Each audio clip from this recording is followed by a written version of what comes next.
In this video, I'm going to demonstrate how to stretch the muscles in the front of your hip, the psoas muscles.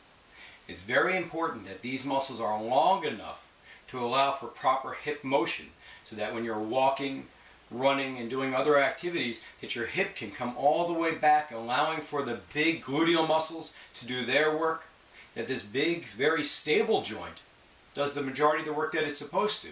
Because if it doesn't, you're going to start to find other areas doing too much work, particularly the back.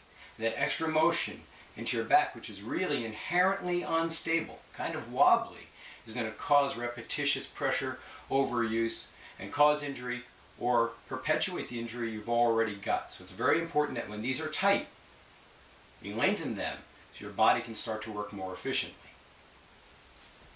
We'll do an exercise where you're stretching it from a kneeling position first. Start on one knee up, nice and long and lean, upright and tight through your torso. We want to, as best as you can, isolate the motion right from your hip. Now, your body's kind of used to moving such that the hip tightens up and your back arches. So a common mistake will be someone will come through here, and as they go forward, they get tension here ultimately, but boy, that back is extending and they're jamming these joints back here, promoting motion that we don't want, and it's actually going to be irritating. Sometimes it's very hard to even feel that muscle here. So what you need to do is start nice and upright, tension through here, and you're going to look for the least amount of motion moving forward through that hip that gives you that tension. If you're looking for a big motion, oftentimes you blow right through that tension here, and you're going to find it somewhere else, again, oftentimes your back. So right from here, you're going to try to translate just through here, through your hip, isolating the motion only to your hip until you feel it. It's a very subtle motion. If you've gone very far, if we've determined that your hip is tight and you're out here, you certainly blew past it. Right from here, if you move just a little bit, if you can feel that motion, you don't feel it in your back, you feel it right in the front here, it's exactly what you want. If you want to enhance that a bit, take the arm to the side of the hip that you're stretching, lift it out over your head, and just lean away a little bit. You should feel a nice increase in the tug here.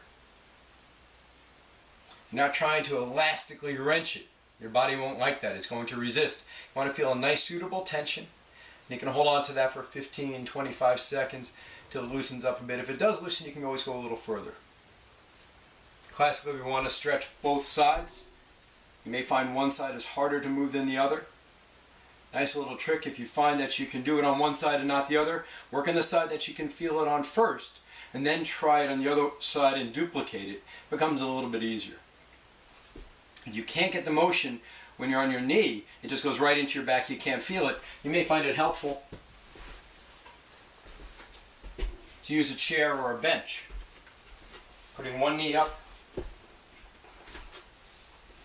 and then leaning forward, still concentrating on motion only to your hip and avoiding pressure to your back. And that can enhance the targeted area. As always, if this exercise causes you any extra discomfort, if you can't do it in a manner where it's functional and doesn't cause extra pain, hold off, let me know, we'll work through it and find another way to get it done.